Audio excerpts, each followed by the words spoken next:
to another grand final. Must be feeling pretty good after that result. Absolutely. It's it's a great spot to be in. It's what you work for, you started training way back last year, and before that really, it's after the last game last year, you go into preparation mode straight away with staff and different things and players, and you work really from our last game right through. The players came back terrific, and we give ourselves an opportunity next week, and so it's terrific. I thought we executed today as good as we could have. Our method was really good. We were strong in the contest. We concentrated on our process and lived in the moment, got the job done.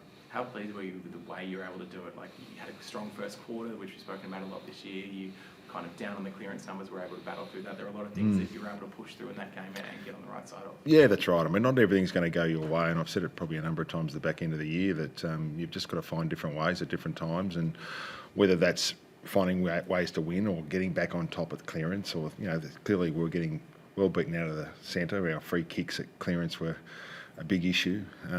Those type of things were putting us on the back foot at times, but we were able to work through that. Our defenders played well, and then we're able to turn the tide a bit, and that's always good because things aren't going to go your way.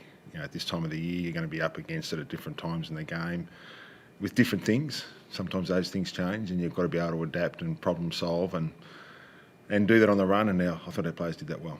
There were a few close games this final series. How are the stress levels today after dominating at every quarter? No, they're still pretty high. No, it's just that's just you just live in that space. So I thought we used really strong method tonight, and we were even. I thought we had an even performance, and we're able to offensively, defensively play a really strong method, and I think that was important. I think it's only your fifth time this year you've won every quarter. It was the most complete performance of the year. Oh, look, I wouldn't jump to that conclusion just yet. I'm not really worried about that, to be honest. I'm just, I just thought we played a good method. It's not about, saying where it rates in the year. For me, it's just, we needed to get the job done tonight. We came and the best way to get the job done is to be hard in the contest and get your method right. And if we get those two things right, generally things take care of themselves. John, in terms of personnel, how's Logan going? Look, he's okay. He's just seen the docs when I left, so he seemed okay in himself. So see how his ankle pulls up. Did he just roll it, or what was the issue? He rolled it. Yeah. One of the differences early on was you were able to have a few options in attack, whereas I guess the Power were struggling to find one or two. How important is it going into the grand final that we've got Logan hopefully up and running? Marty's come and kicked 3 goals, and Evan perhaps the same. Yeah, well, hopefully they're everyone's ready to go, and that's all we can do at this time. But it's about different methods at different times. It's not about the individual all the time, and I thought that was what I was pleased about tonight. There was different players shouldered the loads at different times, so that was good. John, how well equipped do you think this group is to deal with the week in front of them compared to maybe 2 years ago? Well, you're always learning, aren't you? You're always learning, and we learn all the time. You learn tonight. We learn. We'll get into the review this week and learn what we did well and what we need to improve again, and we'll learn to deal with the week, and that's part of it. I mean, it's just it's a good thing to have in front of you. That's what you want to be a part of grand final week. You get the balance of what the week's about and understanding what that is, and knowing you've still got to do your job. Our training, I thought, over the last 2 weeks was excellent.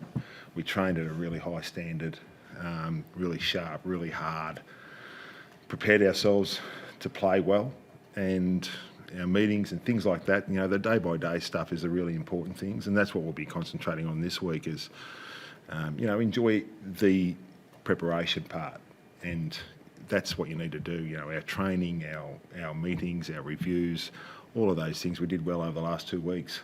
So we need to apply that methodology coming up to this week. Will you do much different logistically to what you did in 2022, even in terms of access to the MCG, getting down there earlier? Will you tweak anything? We'll have a look at that this week. John, it is a tough season, and you've reflected on that. It's not easy to get here. As a coach, are you able to enjoy the week at all, or is it until the trophy's lifted? You just enjoy the process of the week. It's about the method, and I sort of want to sort of emphasise that. You don't sit back and just, you've got work to do, and we've got to get to work this week, and we'll get to work on, tonight. You want to enjoy it with friends and family, and enjoy it tomorrow. Get your recovery done, and then we'll get to work on Sunday, and you just get all the stuff out of the week, early in the week out of the way, and then you sort of get your training done, and that's the part of it that you sort of lean into, is just the work needs to be done, and that's the part of it that you really enjoy. What's the plan in terms of Callum Mills, and when do you make a decision on him in terms of his fitness? Well, he trained today and trained quite well, so did a fair bit, which is a good sign. We'll see how the week progresses. You obviously made a call with Sam Reid that didn't work out in 2022. Does that factor in when you're making a call heading into a grand final? Oh, let's see how the week progresses. I'm half an hour after just walking off after a prelim. How about hard luck stories? Taylor Adams is no stranger to them. Do you feel for those players in these moments? Yeah, I've been there as a player, and a couple of times, both with injury and non-selection. So absolutely you do. But his attitude's been terrific. He was out in the ground tonight and soaking in the moments. And we're not sure what happens this week, and so just keep working and see how the week progresses. John, on the flip side of that, you've got Luke Parker, who there was at stage, the way his season with all the hurdles that are going, was questions about whether he would get back. He has got back. He's the only player in that team that's actually played in the premiership team. Can he add anything to the week for you as that sort of sole survivor from 2012? Sole survivor. That's an interesting way to put it, Mel. I just think, blokes have played in grand finals before. They understand it. It's about concentrating on your job. It's about doing your job. That's what it's about. Enjoying the moment with friends and family, but then getting back to work. That's what it is. You've still got to go and do your job each training session, and then go on in game day. You've still got to go out there and play your role, do your job. It sounds like it's a bit boring, but that's what works. That's what's worked over the last so many years for us. It's certainly worked for us the last 2 weeks in the preparation for tonight. And what was the thinking about playing him on a lead? You've got a sort of a key defender on a sort of a small forward. Yeah, he didn't start on him. He sort of, and Lee was sort of doing a bit of damage in that first probably 15, 20 minutes, and then we put Parksy to him. Parksy's pretty smart, and he's got good forward craft, and you've got to be those things to play on a Lee, because he's a very good player.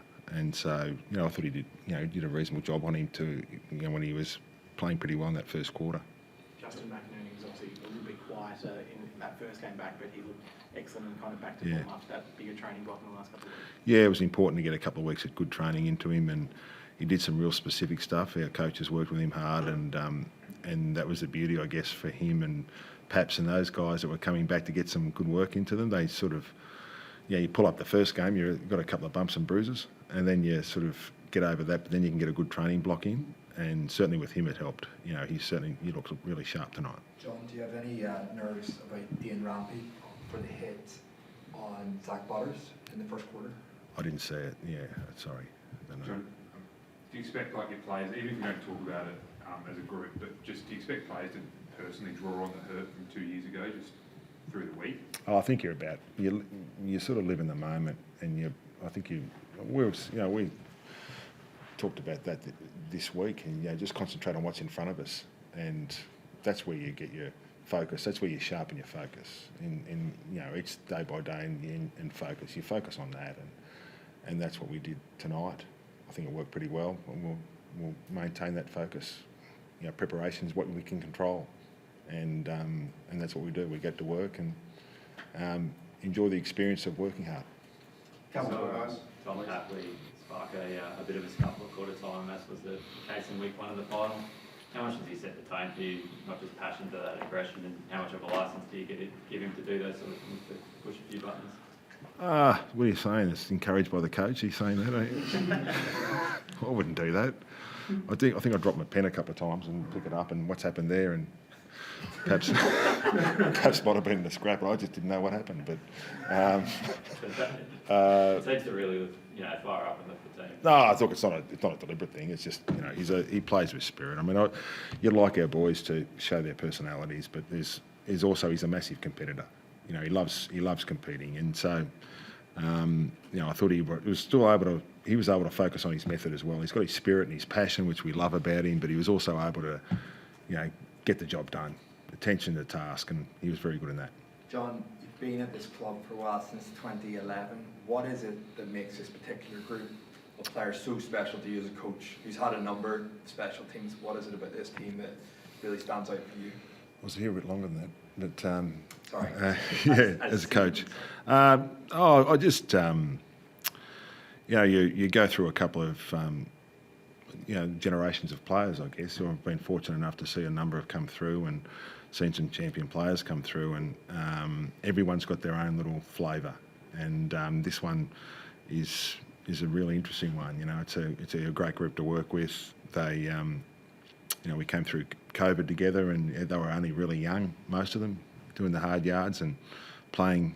I think we only won 5 games, I think, in 1 year, and we lost a lot of players with injury. We played our young blokes, but we had actually a good experience on the hubs, and you sort of get really, you develop strong relationships in those environments, and we were able to work through that, which is quite unique. It was quite unique for all of us, wasn't it? That period was quite unique for us as players and staff when we're getting shipped around the country, and you get to know those younger guys in a really intimate way, develop really strong relationships with them, and so that makes it really, they're an enjoyable group to work with. They're a really good group. They've got a good mix of working hard but having some fun. Beautiful. Thanks, guys. Thank you. Thanks, guys.